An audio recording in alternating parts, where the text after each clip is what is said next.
এই supply chain বলতে গেলে আমরা যে জিনিসটা দেখি যে কোনো একটা এফোর্টের পিছনে অসংখ্য এফোর্ট। আজকের এই প্রোগ্রামটা অর্গানাইজ হচ্ছে, কেউ এই টেকনিক্যাল জিনিসগুলো রেডি করেছেন, কেউ আপনাদের সাথে কমিউনিকেট করেছেন, কেউ আমাদের সাথে কমিউনিকেট করেছেন, রেখে আসছেন।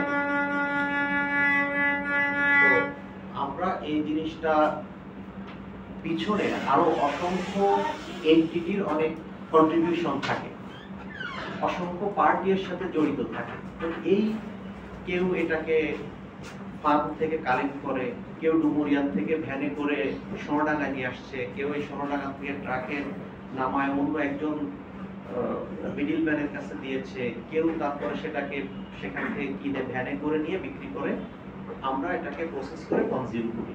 তো এই সাপ্লাই চেইন বেসিক্যালি আজকের আলোচনাটা হলো যে আমরা সর্বশেষ যে পণ্যটা কনজিউম করি তার থেকে প্রথমে যে ব্যক্তি কাজ শুরু করেছিল এনাদের মধ্যে লিঙ্কেজটা কোথায়।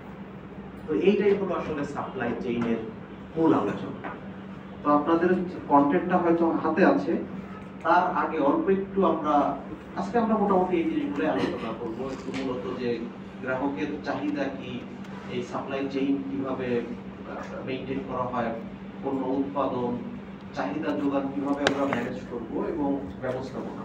তার আগে ইন এডিশন আমরা এই জায়গাগুলা তারপর এনাদের কতদিনের প্রোগ্রাম? এটা টোটাল মানে 30 দিন 20টা ক্লাস, 20 দিনের 20 দিনের। তাতে এই আলোচনাগুলো কি এন্টারপ্রেনার কি এগুলার কি মোটামুটি কোনো অলরেডি আলোচনা হয়ে গেছে? এগুলো অলরেডি হয়েছে। আচ্ছা, জাস্ট আমি দুই এক মিনিটে আমরা একটু নিয়ে আসি যে উদ্যোক্তা। দেখেন এই বাংলা শব্দটা উদ্যোক্তা, আমরা অনেক সময় এটাকে যে ভার্ব নাউন রিলেশনশিপ বলি, যে প্লে করে তাকে আমরা প্লেয়ার বলি, যে সিং করে তাকে সিঙ্গার বলি, তাই না? যে আর্ট করে তাকে আর্টিস্ট বলি, যে উদ্যোগ গ্রহণ করে তাকে উদ্যোক্তা বলি। এখন উনি উদ্যোগ গ্রহণ করেন ফাইন, কিন্তু কি উদ্যোগ গ্রহণ করেন? উনি কি মানে আন্দাজে মাথায় একটা ঝুড়ি নিয়ে দৌড় দেন এটাই আমার উদ্যোগ? তাহলে উদ্যোগ গ্রহণ করার মধ্যে ওনার উদ্যোগটা নেন হলো যে কোনো উৎপাদনের ক্ষেত্রে কয়েকটা জিনিস ম্যানেজ করতে হয়। ছোট ব্যবসা, একটা চায়ের দোকান হোক, একটা হোটেল হোক, তাকে স্পেস ম্যানেজ করতে হয়, কোথায় দোকানটা হবে। লেবার ম্যানেজ করতে হয়, কে চা বানাবে, কে সবজি কাটবে, কে বাজার থেকে মাছ কিনে নিয়ে আসবে, তাই না? তাহলে লেবার ম্যানেজ করা, এই লেবার ম্যানেজ মানে এক একজন লেবারের, আপনি যখন অর্গানাইজেশনে চাকরি করেন আগে জিজ্ঞেস করেন আমার বেতন কত, কয়দিন ছুটি পাবো, বোনাস কয় টাকা হবে, না? তো এই লেবারকে ম্যানেজ করা মানে লেবারের সাথে এই চুক্তিগুলো সব। এখন মনে হচ্ছে যে চায়ের দোকানের ওরা বা চুক্তি কি, হয়তো আপনার আমার মতো চাকরির নিয়োগ শর্ত মেনে এইভাবে তার চুক্তি হয়নি, কিন্তু মালিকের সাথে তো অ্যাটলিস্ট কথা আছে যে কয় ঘন্টা কাজ করতে হবে, দুপুরের খাবার আমি কোথায় খাবো, বোনাস কয় অর্ধেক দেবেন না ফুল দেবেন, তাই না? তো এই যে একেবারে কাপ পরিষ্কার করে তার সাথেও চুক্তি আছে, যে বাবুর্চি তার সাথেও চুক্তি আছে, যে বাজার করবে তার সাথেও চুক্তি আছে। প্রথমত লেবারকে ম্যানেজ করেন, তাহলে এইটা একটা উদ্যোগ। আর একটা উদ্যোগ ক্যাপিটাল। আমার 5,000 টাকা লাগবে, এটা কি আমি গরু বিক্রি করব, না ব্যাংক থেকে নিব, নাকি ভাইয়ের কাছ থেকে ধার চাবো? ব্যাংক থেকে নিলে কোন ব্যাংক, বাংলাদেশ ব্যাংকের রেট কত, ব্র্যাক ব্যাংকের রেট কত, তো যেটা আমার সুবিধা হয়। আবার আছে যে রিপেমেন্ট কবে থেকে শুরু হবে। আমাদের মাইক্রো ক্রেডিটের যত ক্রিটিসিজম আছে তার একটা বড় ক্রিটিসিজম হলো রিপেমেন্ট শুরু হওয়া। আপনি জমি 1 লক্ষ টাকা লোন নিয়ে এই যে ধান চাষ শুরু করলেন, ধান চাষ যেদিন থেকে শুরু হলো তার পরের দিন থেকে পানি দেওয়া, সার দেওয়া, কীটনাশক দেওয়া, তাকে আগাছা নিংড়ানো, এই সাইকেলটা চলতেই থাকে। তো 4 মাস ধরে তো আপনি কি করবেন, শুধু খরচই করবেন, পরিচর্যাই করবেন। আপনি লোন আজকে নিলেন, কালকে সার কিনতেছেন, কালকেই যদি লোনের টাকা আপনার পরিশোধ করা শুরু হয়, তাহলে এটা তো আসলে কাজ হলো না। লোন নেওয়ার ইয়েটা কি, আমি একটা টাকা লোন নিব, সেই টাকাটা ধান চাষ হোক, মাছ চাষ হোক, এটা ফলন আসবে, আমি বিক্রি করব, কিছু টাকা পরিশোধ করব, কিছু টাকা আমার পকেটে থাকবে। তা আমি লোন নিলাম, কিন্তু প্রোডাক্ট আমার ঘরের আসার আগেই যদি আমার লোনের কিস্তি শুরু হয়ে যায়, তাহলে তো আমার অন্য আরেকটা লোন নিয়েই কিস্তি পরিশোধ করা লাগবে। এবং সেটাই কিন্তু রিয়ালিটি। গ্রামে যারা আমরা লোন নেই, একজনের 4টা-5টা লোনের সাথে যুক্ত। আপনি লোন নিয়েছেন, সপ্তাহ হলো পরের সপ্তাহ থেকে রিপেমেন্ট দিবেন। তা আপনি কিনলেন মুরগির বাচ্চা, কিনলেন একটা হাঁস, তা হাঁস কি একদিনে লাভ দিয়ে বড় হয়ে গেছে যাবে না, তাই না? তখন আমাকে আবার আরেকটা লোন করে পরিশোধ করতে হয়। তো এটা যদি লিগ্যাল, আর ইলিগ্যাল হলো আপনি টাকা নিয়ে অন্য কাজে খরচ করে ফেলেছেন, রঙিন টিভি কিনেছেন, না হলে যে অন্য কিছু ভাবে খরচ করে ফেলেছেন, তাই না? যদি আপনি প্রোডাক্টিভ কাজেও ব্যবহার করেন, আমি ধরলাম কোনো খারাপ কাজে ব্যবহার করেনি, আপনি ধান রোপণ করেছেন, কিন্তু ধান রোপণ করলে তো আপনি 4 মাসের আগে টাকা কিস্তি পরিশোধ দিতে পারবেন না। তো আমাদেরকে এই উদ্যোক্তা হলে হুট করে যে টাকা ওইখানে উনি দিচ্ছেন, ওইখানে গিয়ে আমার নেব কিনা এই সিদ্ধান্ত আমাকে নিতে হবে। কারণ আগে দেখতে হবে পরিশোধ কবে থেকে করতে হবে। এটাকে ইংরেজিতে বলে garage period. World bank, IMF, সরকার লোন নেয়, এই সব লোনের কিস্তি শুরু হয় 5 বছর পরে। ধরেন আপনি পদ্মা সেতু করার জন্য লোন নিছেন, পদ্মা সেতু তৈরি করতেই তো লাগবে 10 বছর।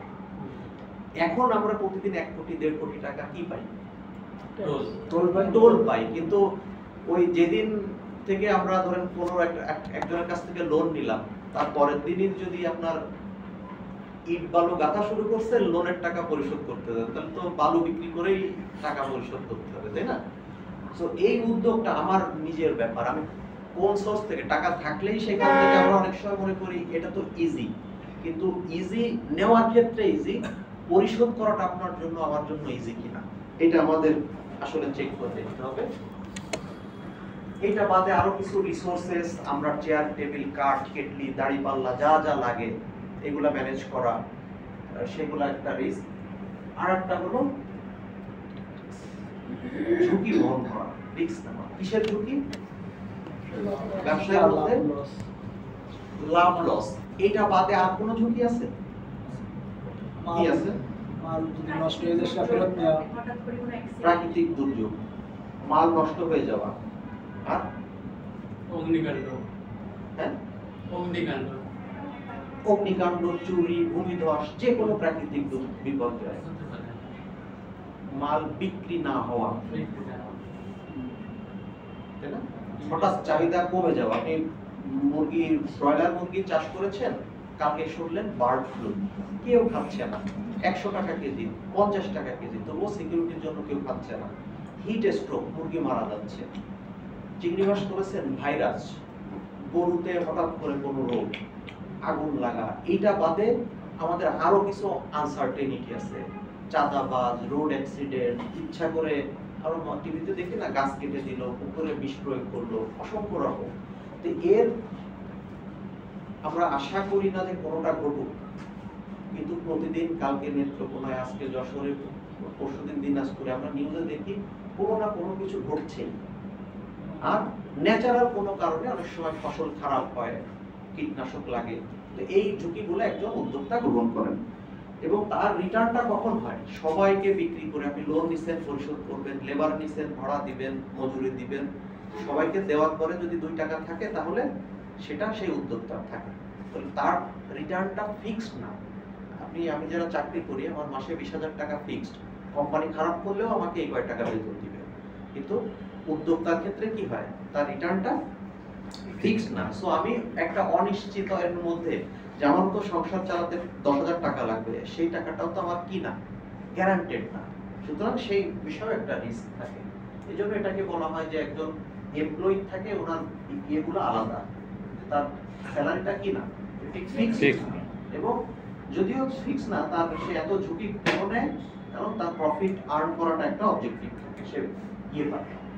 তো এটা বিজনেস টার্মে অনেক সময় ব্যবসায়ী আর এবং উদ্যোক্তাকে আমরা দুটাকেই একই রকম মনে করলেও একটু সূক্ষ্মভাবে এই দুইজনকে আলাদা ধরা হয়। কেন আলাদা ধরা হয়? যে একজন বিজনেসম্যান, উনি হচ্ছে একটা এক্সিস্টিং আইডিয়াই কপি করে। এক্সিস্টিং আইডিয়া কেমন? ওইখানে একটা মুদির দোকান আছে, এখানে 5টা বাড়ি হয়েছে, আমি এখানে একটা মুদির দোকান দিই, তাহলে লোকজন এখান থেকে কিনবে। উনিও যা পণ্য বিক্রি করে, সাবান, সোডা, তেল, লবণ, আমিও তাই বিক্রি করতেছি। আমার মধ্যে আমি বিজনেস করতেছি, কিন্তু ওই বিজনেসের থেকে আমার বিজনেসে কোনো নতুন আইডিয়া নাই, কপি। তো ধরেন এটাও অসুবিধা নাই, এটাও প্রোডাক্ট সার্ভিস পৌঁছায় দেওয়া। আর এক জায়গায় থাকে যে আমি ব্যবসায়ের মধ্যে নতুন কিছু আইডিয়া নাও। ফর এক্সাম্পল হোটেলওয়ালা, নর্মাল হোটেল কালচার কি, আপনি হোটেলে গিয়ে ওখানে গিয়ে খাবার অর্ডার দিবেন, খেয়ে নেবেন। এখন আপনি বাসায় বসে অর্ডার দিচ্ছেন, মানে ওই হোটেলের খাবারটাই সার্ভিসটা আপনার বাসায় কেউ এসে পৌঁছে দিয়ে যাচ্ছে। তাহলে একটা চায়ের দোকান, এই যে এখন দেখেন নাকি ঝাল চা, মরিচ চা, তন্দুরি চা, এইগুলা চা, ইটস এ নিউ আইডিয়া। হয়তো খুব এই নতুন মানে যে উনি যা করতেছে আমি একদম 100 ভাগ উল্টা কিছু, তা ছোট ছোট সার্ভিস অ্যাড করা, এইগুলা হচ্ছে তাকে বলা হয় এন্টারপ্রেনার। আর বাকি মোটামুটি একই, দুইজনে রিস্ক নেয়, দুইজনের মধ্যে প্রফিট টার্গেট থাকে। মূল পার্থক্য হলো বিজনেসম্যান, দুইজনেই বিজনেসম্যান এক প্রকার, শুধু এন্টারপ্রেনার হলে সে একটা নতুন আইডিয়া নিয়ে রাখে। এখন আমরা শুধু একটা ধারণা, এটা আপনারা অন্য ক্লাসে হয়তো নিয়েছেন, যে এই উদ্যোগ প্রশ্ন হলো যে চাকরি করলে আমি বেতন ফিক্সড এবং ওইসব কোনো ঝামেলা নাই। আমাদের বাংলাদেশে তো এইসব ঝামেলা আরো বেশি, পলিটিক্যাল ক্রাইসিস, চাঁদাবাজ, হরতাল, আগুনে পুড়ে যাওয়া, ফ্যাক্টরি নষ্ট হয়ে যাওয়া, ভেঙে দেওয়া, তাই না? তো এই রিস্কগুলোর মধ্যেও আমরা কেন নিতে চাই, বাংলাদেশে এই অপরচুনিটিটা আছে কিনা। তো আমরা বাংলাদেশে যদি দেখি যে এন্টারপ্রেনাররা যেভাবে বিজনেস করে, এন্টারপ্রেনার দুই রকম হয়। একটা হলো এক্সিস্টিং বিজনেস। এক্সিস্টিং বিজনেস কি? খুলনা শহরে অসংখ্য হোটেল আছে না, আপনি স্টিল এই হোটেল ব্যবসায় করবেন। আইডিয়াটা কি, যে বিজনেস অলরেডি মার্কেটে আছে আমি সেই ব্যবসায় করব, এটা একটা অপরচুনিটি। আর একটা হলো এইখানে ধরেন কোনো মেডিকেল বিশ্ববিদ্যালয় নাই, এইখানে কোনো কি নাই, মানে এই পয়েন্টার এই খুলনা শহরে কেউ সেল করে না, আমি সেল করলাম, তাহলে লোকজন যার প্রয়োজন আমার কাছ থেকে কিনবে। তো বাংলাদেশে কোন বিজনেস করাটা ইজি, নতুন আইডিয়া নাকি এক্সিস্টিং আইডিয়া? এক্সিস্টিংটা ইজি। অনেকে তো ভয় পায় যে না এখানে 5টা মুদির দোকান আছে, আমি দোকান দিয়ে নতুন আইডিয়া নিয়ে কাজ করা কঠিন। না না, নতুন আইডিয়া নিয়ে কাজ করা কঠিন, আর পরিচালিত যেগুলো চলছে ওইটাই সহজ ব্যাপার। ওইটার আইডিয়া সহজ, কিন্তু এখন ধরেন যে শহরে সব কিছু মিলায় 1000 প্যাকেট বিরিয়ানি সেল হয়। তো 1000 প্যাকেট তো এই যে কাচ্চি ভাই, কাচ্চি ডাইন, কল্লামারি, সোনাডাঙ্গা সব মিলায় সবাই তো এখান থেকেই কিনছে। আপনি কালকে গিয়ে দোকান দিবেন, টোটাল সেল তো আর 1200 হয়ে যাবে না, টোটাল সেল 1000 প্যাকেটই আছে। আপনারটা বিক্রি হবে কি হবে না এটা আপনি বুঝবেন কিভাবে?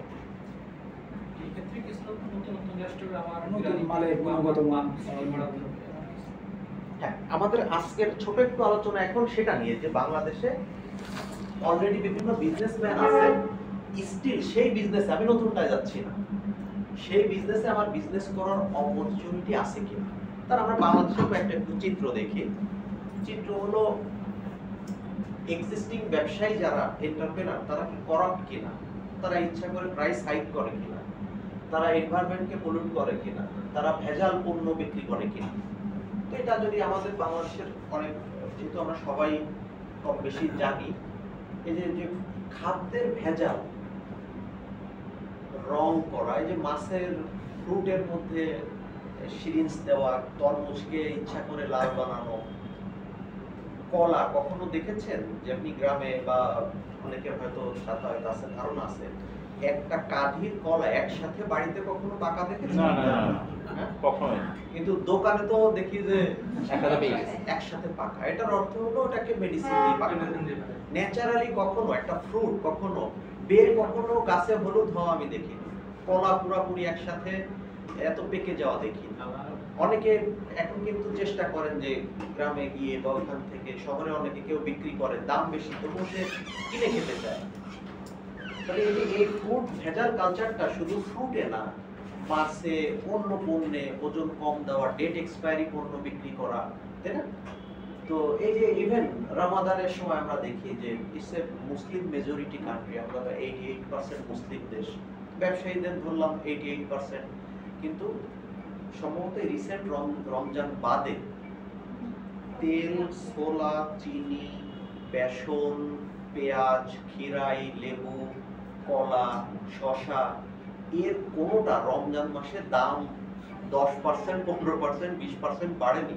এখানে তো বিভিন্ন এজ গ্রুপের লোক আছে, অন্তত 10, 15, 20 বছর তো সবাই রিকল করতে পারে। 15 বছর বাড়েনি এমন কেউ আছে? না। তাহলে আমাদের যে এন্টারপ্রেনার ব্যবসায়ীরা তারা এথিক্যালি মোরালি কারেক্ট না। তো এইটা আপনার আমার জন্য একটা লার্নিং যে আমার ব্যবসা করার সুযোগ আছে। যেটা বললাম যে একটা বিজনেসে 5 জন ব্যবসা করছে, এখানে আমার যাওয়ার সুযোগ আছে কিনা? আনসার হলো ইয়েস, সুযোগ আছে। কারণ এই 5 জনকে যদি আমি অ্যানালাইসিস করি, এর বিভিন্ন ডিফেক্ট আছে, কিন্তু এর কারোর ডিফেক্ট নাই।